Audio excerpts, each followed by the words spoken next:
하나님의 영으로 이루시는 이 일, 하나님의 영으로 이루시는 이 일이라는 제목으로 하나님 말씀을 함께 상고하도록 하겠습니다. 스가랴 선지자가 다섯 번째 환상을 보게 되는데요. 천사가 스가랴 선지자를 흔들어 깨우니까 이제 스가랴 선지자가 꿈을 꾸면서 환상을 보고 있다가 이제 그 꿈에서 깨어나죠.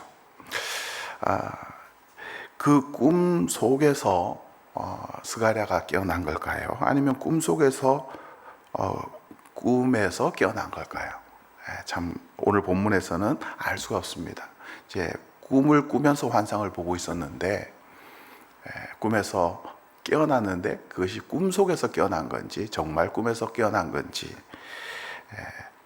오늘 본문은 그것을 분명하게 우리에게 말해주지는 않습니다. 그렇지만 꿈에서 깨어난 스가랴가 비몽사몽간에 또 꿈을 꿉니다. 왜냐하면 계속 환상을 보고 있기 때문입니다. 중요한 건 이 꿈은 스가랴가 꾸는 꿈이 아니라는 겁니다. 하나님이 꾸게 하시는 꿈이죠. 즉 하나님의 계시, 하나님의 묵시입니다. 천사가 묻습니다. 무엇이 보이느냐? 그래서 스가랴가 자세히 보니까 순금 등잔대가 보입니다. 등잔대는 기름을 담는 그릇처럼 이렇게 보이는데요. 그 그릇, 이 기름 그릇 위에 7 등잔 있습니다. 그리고 이 순금 등잔대 양옆으로는 2 그루의 감람나무, 즉 올리브 나무가 있습니다. 이 2 그루의 감람나무, 즉 올리브 나무에는 관으로 연결이 되어 있어서 올리브 나무로부터 올리브 기름이 기름 그릇으로 이제 흘러 공급이 되고 있습니다. 그리고 또 이 기름 그릇은 샘처럼 또 이제 관을 통해서 7 등잔대로 또 기름을 계속해서 흘려보내고 있습니다. 이 그림이 좀 상상이 되십니까? 이는 영원한 하나님의 나라, 즉 메시아의 나라를 상징하죠. 이 올리브 나무는 성경에서 이제 장수를 상징하는 나무이고요. 더 나아가서 하나님의 복을 상징하는 나무이기도 합니다. 그래서 이 그림은 에덴 동산을 떠올리게 합니다. 스가랴 선지자가 이게 뭡니까? 라고 물을 때 천사는 이제 7 등잔이 온 세상에 두루다니는 여호와의 눈이라고 표현을 합니다. 이 여호와의 눈이라는 말은 하나님이 감찰하신다, 보고 계신다라는 것이죠. 그런데 이 히브리 말로 눈은 이제 아인인데요. 이 아인이라는 말이 또 셈이라는 말과 언어 유희를 이룹니다. 여기서 우리는 이것이 에덴 동산과 연결되어 있는 이미지라는 것을 우리가 알 수 있습니다. 7이라는 숫자가 에덴 동산과 연결되어 있는 숫자죠. 에덴 동산은 이제 모든 것이 풍성한 나라, 완전한 곳인데 바로 이 7이라는 숫자가 바로 이런 완전함을 뜻하는 숫자입니다. 그리고 또 이 셈이라는 이 말이 이제 에덴 동산과 연결되어 있습니다. 왜냐하면 에덴 동산은 셈의 근원이 있는 곳이기 때문입니다. 어쨌든 이제 스가랴가 또 묻습니다. 그러면 등잔대 양쪽에 2 올리브 나무는 무엇입니까? 그랬더니 온 땅의 주인이신 분 앞에 서 있는 기름 부음 받은 자 둘이니라. 아마 이 환상을 이제 스가랴가 꿈꾸면서 이렇게 생각했을 겁니다. 이 2 기름 부음을 받은 사람은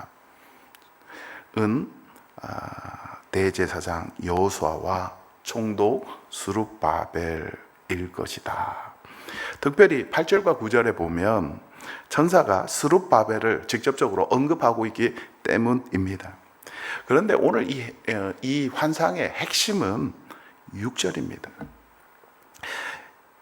이 말씀은요, 스룹바벨에게 하신 말씀인데요. 이는 힘으로 되지 아니하며 능력으로 되지 아니하고 오직 나의 영으로 되느니라. 그리고 이 말씀은 또 이 스가랴가 꿈꾸는 8가지 이 꿈의 가장 핵심이에요. 이 꿈도 이미 말씀을 드렸지만 샌드위치 구조로 되어 있죠. 그래서 첫 번째 환상과 8번째 환상이 서로 대꾸를 이루고, 두 번째 환상과 7번째 환상이 서로 대꾸를 이루고, 또 셋째와 넷째 환상이 서로 대꾸를 이룹니다. 그리고 이 두 이야기의 가장 핵심 가운데 하나가 바로 오늘 이 6절 말씀입니다. 이는 힘으로 되지 아니하고 능력으로 되지 아니하고 오직 나의 영으로 되느니라. 즉 스가랴 선지자가 꾸는 꿈의 가장 핵심, 하나님의 영으로 된다.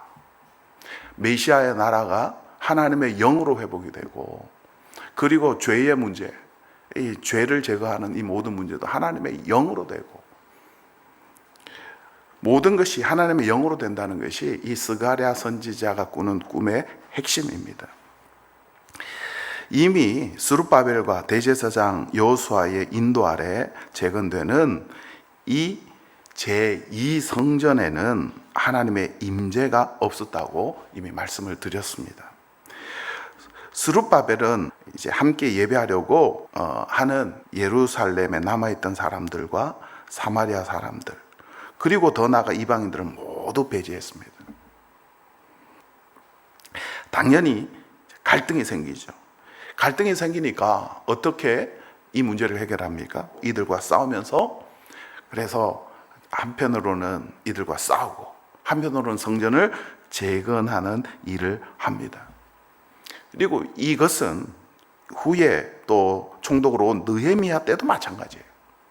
느헤미야 때도 칼을 들고 이들과 싸우면서, 그러면서 성전을 재건합니다. 그런데 오늘 이 본문 말씀, 스룹바벨에게 하신 이 말씀은 뭐라고 말씀합니까? 이는 힘으로 되지 아니하고 능력으로 되지 아니한다. 힘으로 되지 않고 능력으로 되지 않는다는 것이 무엇을 의미합니까? 군사력으로 되지 아니한다는 거예요. 스룹바벨과 느헤미야를 향한 하나님의 경고이자 권면입니다. 하나님의 나라는 힘으로 세워지는 나라가 아닙니다. 군사력으로 세워지는 나라가 아니에요. 사람의 노력으로 세워지는 나라가 아니라는 뜻입니다. 이미 하나님께서는 세 번째 환상과 네 번째 환상이 서로 연결되어 있죠. 그래서 대제사장 여호수아에게 더러운 옷을 입고 있는 환상을 통해서 그가 지금 잘못하고 있다는 것을 이미 경고하셨어요. 지금 이 네 번째 환상을 통해서는 또 다른 지도자, 정치 지도자인 스룹바벨에게 분명히 말씀하고 계시는 거예요. 이는 힘과 능력으로 되지 않는다. 아브라함의 318명의 군사로 동방나라 연합군을 이긴 이야기, 그리고 기드온이 300명의 군사로 미디안 12만 명을 이긴 이야기, 이 모든 것들이 다 무엇으로 가능했습니까? 하나님의 도우심으로 가능했죠. 그래서 아브라함이 318명의 군사로 이 동방나라 연합군들을 이기고 난 이후에 하나님께서 나타나셔서 뭐라고 말씀하셨습니까? 내가 너의 방패요, 내가 너의 큰 상급이다 라고 말씀하셨습니다. 하나님이 우리의 도움이시죠. 우리의 힘이 되시고 우리의 방패가 되십니다. 이 아브라함의 이야기에서 역설이 뭡니까? 그런데 아브라함은 이 하나님의 약속, 하나님의 언약을 신뢰하기보다는 사람을 신뢰합니다. 그래서 자기 늙은 종을 신뢰하죠. 그런데 그 늙은 종의 이름이 뭡니까? 엘리에셀입니다. 에젤, 도움. 엘리, 하나님은 나의 도움이시다. 다시 말하면 하나님의 나라는 사람의 노력과 사람의 힘으로 세워지는 것이 아닙니다. 그런데 아브라함은 하나님의 도우심, 하나님의 힘을 의지하고 동방연합군을 이겼음에도 불구하고 그는 그 다음에 사람, 엘리에젤이라는 이름을 가진 사람을 의지해요. 그 이름을 의지해야 되는데 지금 스룹바벨과 여호수아도 마찬가지입니다. 그들이 정말 의지해야 될 것은 그들의 힘이 아니었습니다. 그들의 창이 아니었어요. 하나님의 도우심이었습니다. 즉 이것은 뭘 의미합니까? 기름 부음을 받은 대제사장 여호수아가 총독 스룹바벨, 왕의 역할을 하는 스룹바벨이 영원한 하나님 나라를 세우는 하나님의 일꾼이 되지 못한다는 거예요.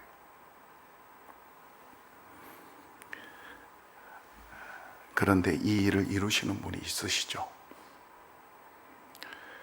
바로 예수 그리스도이십니다.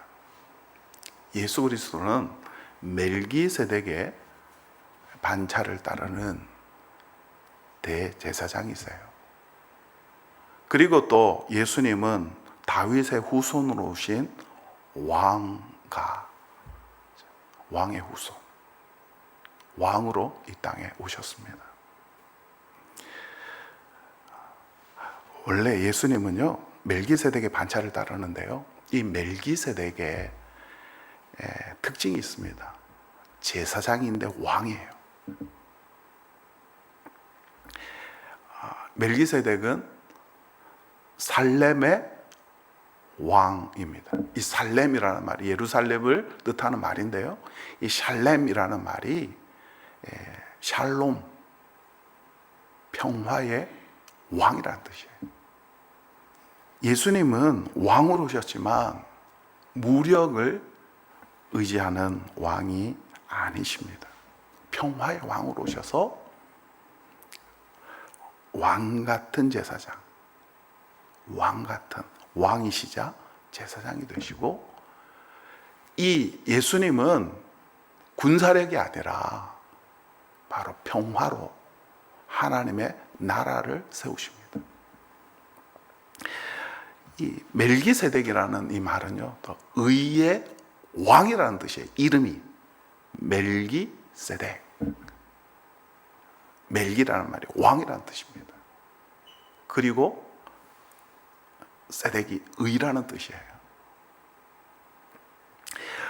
하나님의 의로서 의의 왕이 되시는, 그래서 그 예수님이 세우신 나라, 그 영원한 나라는 칼을 들고 로마와 전쟁하는, 그래서 세우는 나라가 아니었습니다.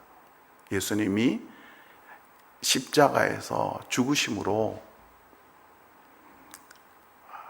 그 의를 우리에게 기름 부어 주심으로, 우리에게 전가시켜 주심으로 우리가 하나님의 나라에 들어가게 되는 것입니다. 오늘 이 이야기는 무엇과도 모형이 되냐면요, 니고데모 이야기와도 연결이 됩니다. 니고데모가 하나님의 나라, 영원한 나라에 어떻게 들어가는지 예수님께 묻습니다. 아니, 예수님께서 어떻게 들어가는지 말씀해 주시죠. 그런데 이 니고데모가 그 하나님의 나라를 어떻게 들어가는지 몰라요. 마치 스가랴가 이 환상을 보면서도 그 의미를 모르는 것과 비슷합니다. 그럴 때 예수님께서 설명을 해 주시죠. 하나님의 나라는 무엇으로 가능합니까? 하나님의 영, 성령으로 가능한 거예요. 하나님의 나라는 성령으로 말미암아 거듭난 사람만이 들어갈 수 있는 거예요. 세 번째 그 환상에서 보는 것처럼 바로 성령으로 말미암아 옛사람은 벗어버리고 성령으로 말미암아 새 사람 예수 그리스도를 옷 입을 때만이 그 하나님의 나라에 들어갈 수 있는 거예요.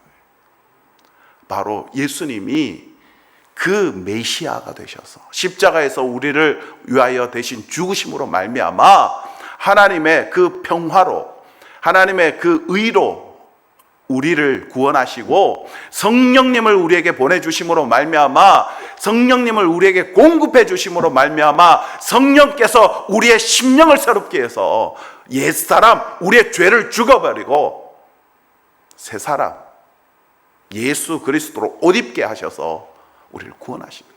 이것이 십자가의 은혜입니다.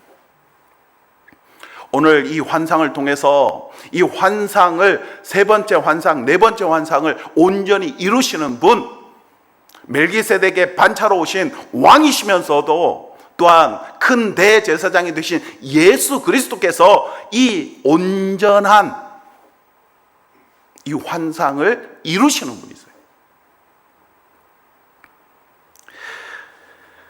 바로 예수님은 힘과 능으로 이루신 것이 아니라 군사력으로 이 하나님의 나라를 이루신 것이 아니라 바로 하나님의 영, 성령의 능력, 성령의 힘으로 이 일들을 이루셨다는 겁니다. 하갈이 아브라함과 사라에게 쫓겨나 광야에 이르죠. 어떤 한 샘에 이릅니다. 그런데 그 샘에서 하나님의 천사를 만납니다. 그리고 그 천사로부터 큰 위로를 얻고 다시 돌아갑니다. 그리고 하갈이 이렇게 하나님 앞에 고백을 해요. 나를 감찰하시는 하나님, 나를 보고 계시는 하나님. 이 이야기는 무엇과 연결이 됩니까? 하나님은 온 세상을 두루 감찰하시는 일곱 눈이 되신다는 거예요. 보고 계시다는 거예요. 그래서 그가 그 샘, 이 아인, 보고 계시는 이 눈을 가신 그 하나님, 그 아인을 부엘라 에르로이, 나를 살피시는 살아계시는 이의 샘. 여기서 하나님이 보고 계시다는 이 하나님의 눈과 이 샘이 여기서 또 언어 유희를 이룬 겁니다.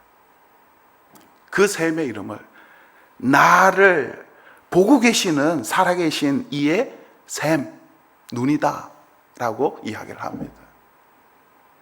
그런데 요한복음에 보면 이 샘이 또한 성령을 상징합니다. 물이 성령을 상징해요. 성경에서 반복되는 이 이야기, 특별히 또 오늘 스가랴서의 이 일곱 눈이 요한계시록 5장 6절을 가면 일곱 영으로 또한 비유가 됩니다. 이런 성경에 반복되는 이 이미지와 이야기를 통해서 오늘날 하나님께서 우리와 어떻게 함께 하십니까? 예수 그리스도께서 오늘날 우리와 어떻게 함께 하십니까? 성령님을 통해서 우리와 함께 하고 계시는 거예요. 성령님을 통해서 우리를 도와주고 계시는 거예요. 그리고 그 성령님께서 우리를 살펴보고 계시는 겁니다. 우리의 형편을 살펴보고 계시고 우리를 보호해 주시고 우리를 도와주시고 우리를 구원해 주셔요. 하나님께서 이스라엘 백성들을 언제 구원하십니까? 그들을 살펴보시고 그들을 보시고 그들의 부르짖음을 들으시고 하나님께서 도와주세요. 오늘 우리는 바로 이 우리를 살펴보고 계시는 그 성령님을 모시고 있는 하나님의 성전입니다. 이 말은 무슨 말입니까? 성령님이 우리 가운데 함께 계시다는 말은 주님께서 우리의 모든 형편을 살펴보고 계시다는 거예요. 그리고 우리를 도와주고 계시다는 거예요. 우리를 보호해주고 계시다는 겁니다. 성령님을 모신 사람들이 바로 성전이에요. 하나님의 임재가 있는 곳이에요. 우리의 힘이 어디에 있습니까? 우리의 힘이 군사력에 있지 않습니다. 이 세상에 그 어떤 것에 있지 않습니다. 우리를 도우시고 우리에게 힘을 주시고 우리를 보호해 주시고 우리에게 능력이 되어 주시는 분은 바로 다른 것에 있지 않습니다. 힘에 있지 않고 능에 있지 않고 오직 나의 영, 우리와 함께 하시는 성령님께 있습니다. 오늘 우리가 바로 그 성령님을 모신 하나님의 거룩한 전이라는 사실 잊지 마십시오. 하나님이 우리를 보고 계시고 우리를 도와주고 계시다는 사실을 잊지 마십시오. 그리고 이것은 또한 우리에게 경고가 됩니다. 성령님은 우리를 보고 계세요. 우리의 속마음까지 보고 계세요. 그러니 성령님을 모신 사람이 어떻게 악한 생각을 할 수 있겠습니까? 살펴보고 계시는 분이신데, 모든 것을 알고 계시는 분이신데, 성령님을 모신 사람은 하나님을 의지하고 하나님이 주신 생각을 따라 살아가는 사람입니다. 오늘 저와 여러분이 바로 이 하나님의 영, 우리를 도우시는 성령의 능력 가운데 살아가는 사람들임을 기억하시고 성령님을 의지하고 나아가는 저와 여러분이 되기를 주님의 이름으로 축복합니다.